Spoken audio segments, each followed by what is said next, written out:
Swedish teen climate activist Greta Thunberg has hitched a renewable energy ride back to Europe, sailing into the Atlantic on a trip she hopes will get her to Madrid in time for another climate conference, and then home for the holidays. Thunberg tweeted on Wednesday as she took to the sea on the 48-foot, 15-meter catamaran of an Australian family that answered her urgent appeal for a low-carbon way back home after the United Nations climate meeting she had planned to attend in Chile was moved due to political unrest there. She encouraged followers to track their journey online.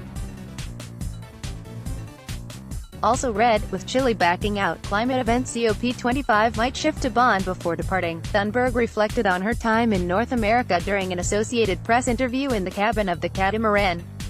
"Some people in power," she said, "simply lack a sense of urgency when it comes to global warming.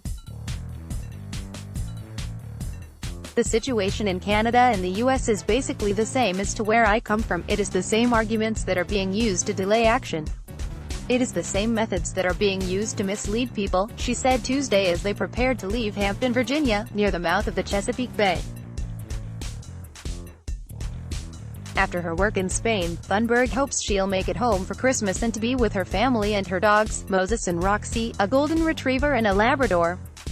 Related news: Spain offers to host COP25 climate change summit after Chile's withdrawal. "Of course I miss my family and dogs, and especially to have one place to stay, to not travel all the time," she said. "Just to have routines." The boat taking her across the Atlantic, named La Vagabond, leaves little to no carbon footprint when its sails are in use, counting on solar panels and hydro generators for electricity. It also has a toilet, unlike the boat on which she sailed from the United Kingdom to New York in August. That one had only a bucket. "There are countless people around the world who don't have access to a toilet," she said about the upgrade. "It's not that important, but it's nice to have."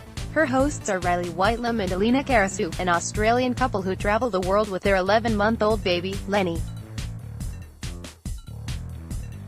The family, which has a large online following, responded to Thunberg's call on social media for a carbon-free ride to Europe. An expert sailor, Nikki Henderson, also is coming along.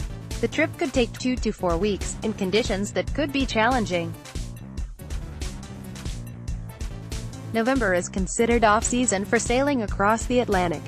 As Thunberg spoke on Tuesday, the temperature had dipped into the 30s, with sleet turning to light snow.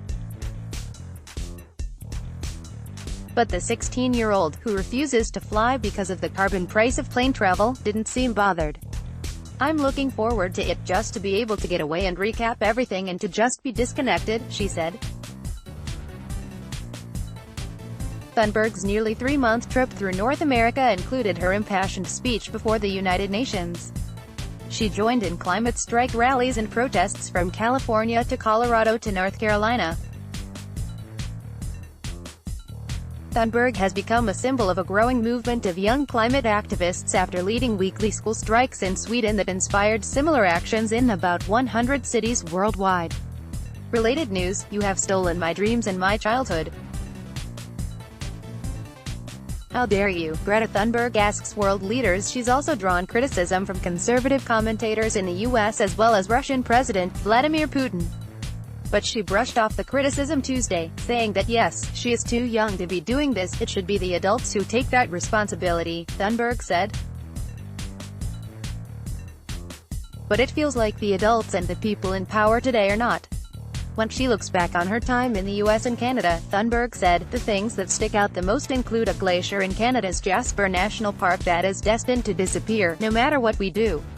A visit to the Standing Rock Indian Reservation, where there have been protests over a pipeline, also left an impact. I was actually quite surprised to see how bad the indigenous people have been treated," she said.